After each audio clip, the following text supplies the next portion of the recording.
پیچھے جن لوگوں کی نماز چھوٹ گئی تھی یا جو لوگ بعد میں نماز ادا کر رہے تھے ان کی نماز ہو گئی کیا؟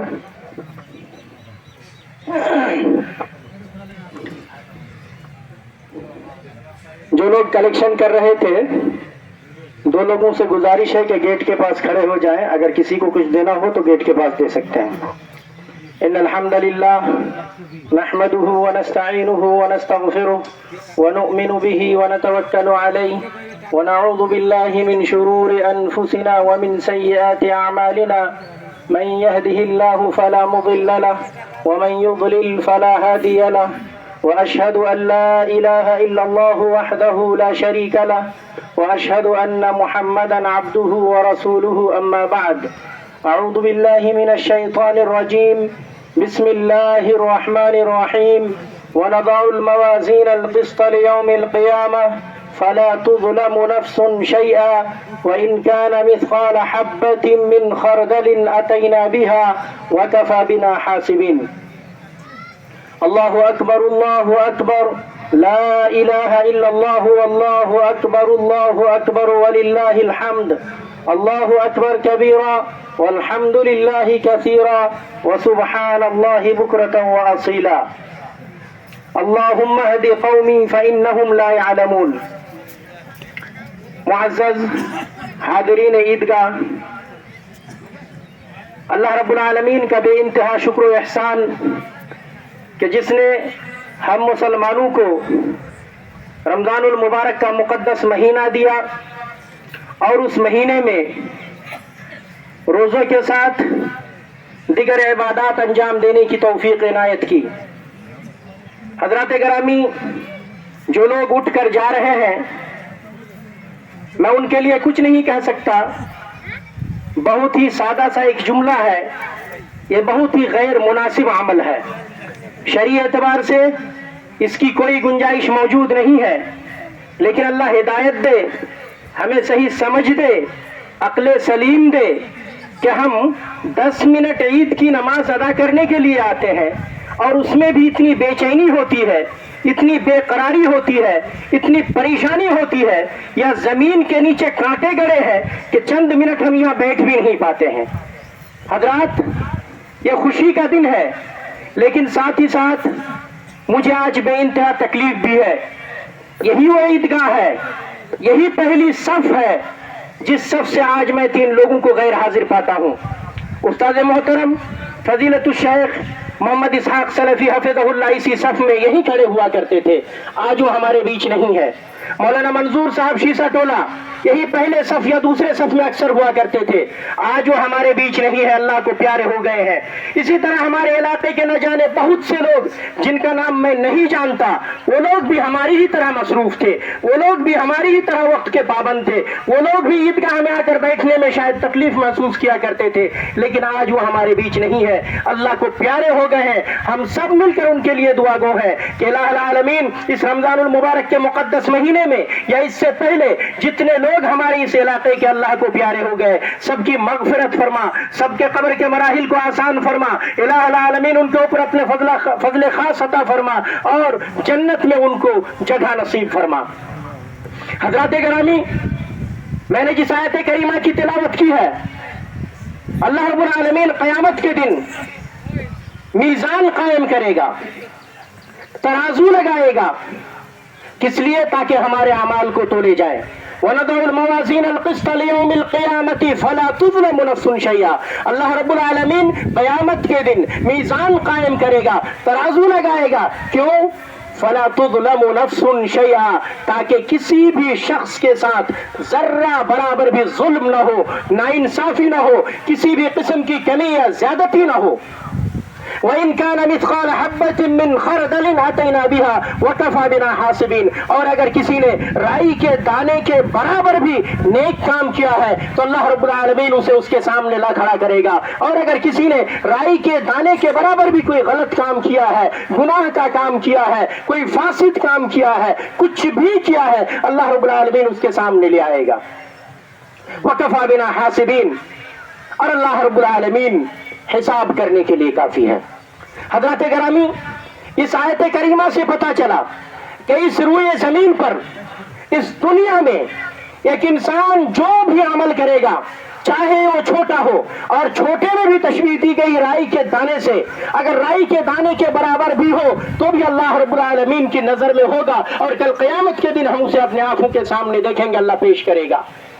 اب ہم اور آپ اپنا جائزہ لیں، گریبان میں جھانکے کہ دن اور رات، صبح و شام، سال کے 12 مہینے، 365 دن کتنے اعمال ایسے انجام دیتے ہیں جو اللہ رب العالمین کی مرضی کے خلاف ہے، جو اللہ رب العالمین کی رضا کے خلاف ہے، جو کتاب و سنت کے خلاف ہے، اور ہمارے دل میں ذرہ برابر ڈر نہیں پیدا ہوتا، وحشت پیدا نہیں ہوتی، ہمیں خوف نہیں ہوتا کہ کل قیامت کے دن اللہ رب العالمین کا میزان قائم ہوگا، کل قیامت کے دن اللہ رب العالمین رائی کے دانے کے برابر بھی اگر ہم نے کچھ غلط کیا ہو ہمارے سامنے پیش کرے گا، اور پھر ہم بے دھڑک بغیر کسی خوف کے برائی پہ برائی، غلط پہ غلط، گناہ پہ گناہ کیے جاتے ہیں، اور اللہ رب العالمین کے سامنے مغفرت نہیں مانگتے ہیں، توبہ نہیں کرتے ہیں، اللہ رب العالمین کے سامنے روتے اور گڑ گڑاتے نہیں ہیں۔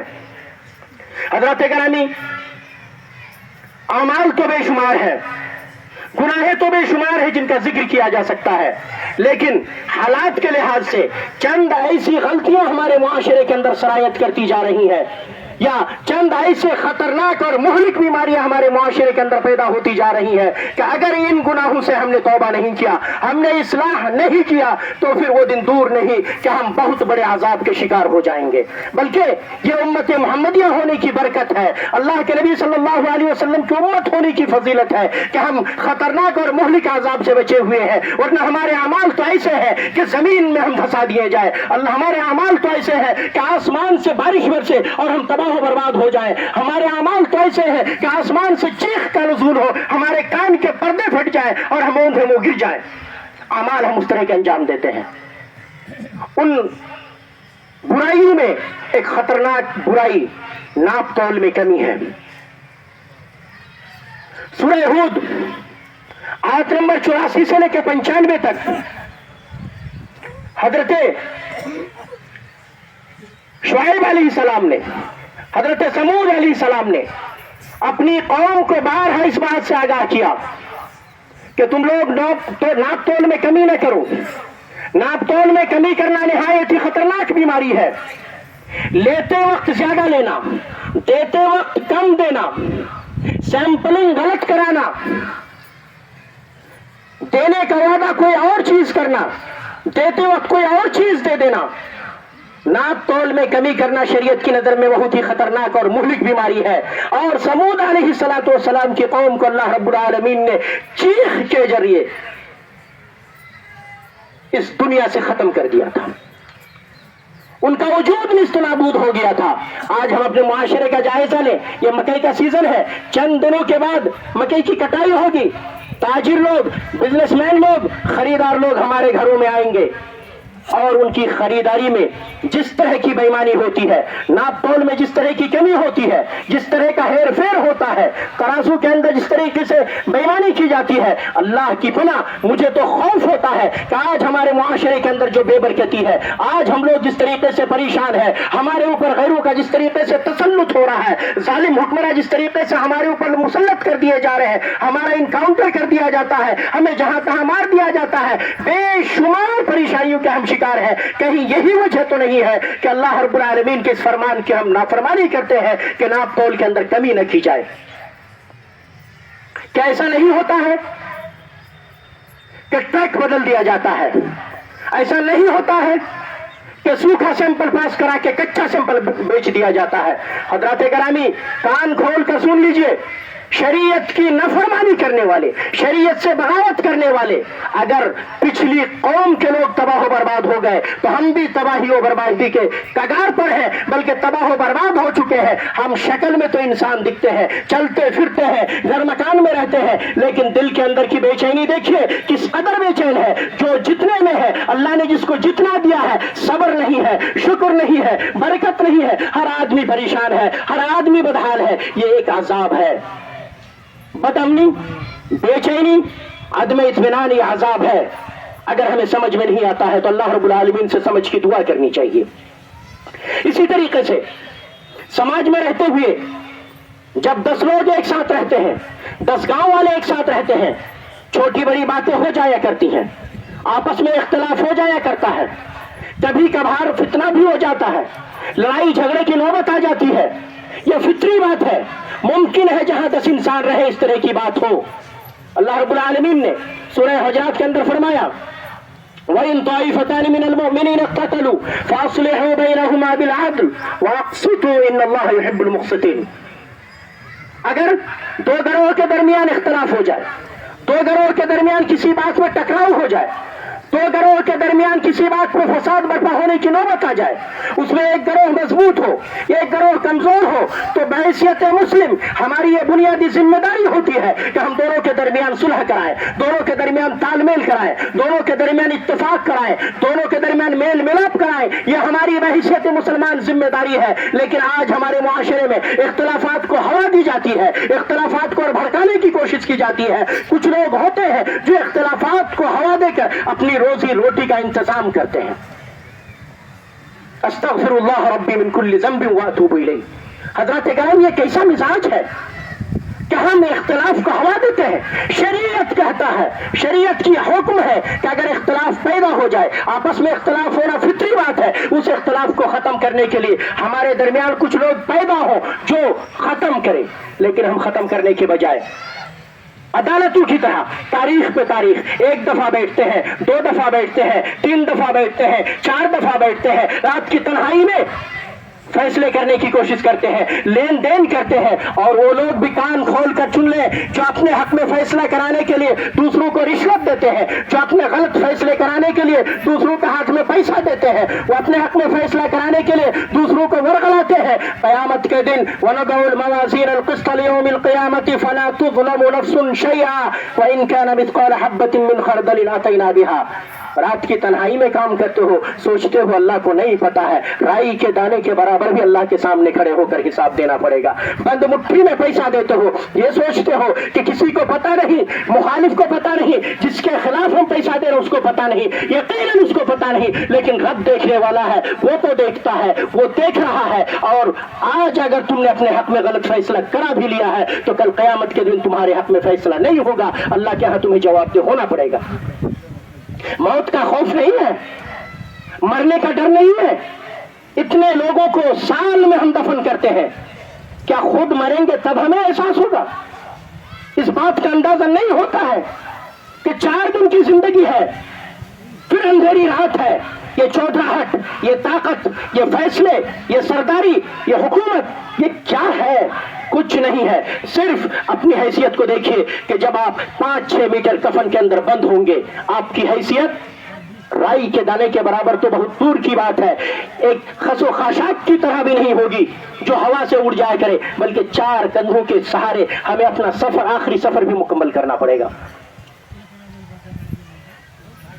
میں گزارش کرتا ہوں ان لوگوں سے سماج میں اختلاف ہو جائے، پیار کے ساتھ، محبت کے ساتھ اس معاملے کو نمٹانے کی کوشش کیجیے۔ اس میں زیادہ گیم، سازش، شاطر دماغی، ان چیزوں سے توبہ کیجیے، اللہ کیا حساب دینا ہے۔ ایک تیسری بیماری جو مہلک شکل اختیار کرتی جا رہی ہے، جوا بازی ہے، سٹے بازی ہے۔ کیا مزاج ہے؟ انسان سوچتا ہے راتوں رات مالدار ہو جائے، بس ڈیئر لوٹری کٹایا اور لوٹری نکل آئے، کروڑوں کا مالک ہو جائے۔ دوستو، اللہ رب العالمین رزاق ہے، وہ رزق تقسیم کرنے والا ہے، اسے پتا ہے کہ ہمارے کس بندے کی کتنی ضرورت ہے۔ روزی دینے والا جب وہ ہے تو ڈیئر لوٹری والا 1 کروڑ کا لوٹری نہیں دے سکتا ہے۔ یا ایھا الذین آمنوا انما الخمر والمیسر والانصاب والازلام رجس من عمل الشیطان فاجتنبوه لعلکم تفلحون۔ یہ نہایت ہی ناپسندیدہ، پلید اور گندا کام ہے، شیطانی کام ہے، اس سے توبہ کرنا چاہیے۔ ڈیئر لوٹری والے ہوں یا اسی طریقے سے جوئے کی جتنی بھی شکلیں ہمارے معاشرے کے اندر رائج ہے، مجھ سے زیادہ آپ لوگ جانتے ہیں، مجھ سے زیادہ آپ لوگوں کو اس بارے میں معلوم ہے، کیا پڑھا لکھا، کیا ان پڑھ، کیا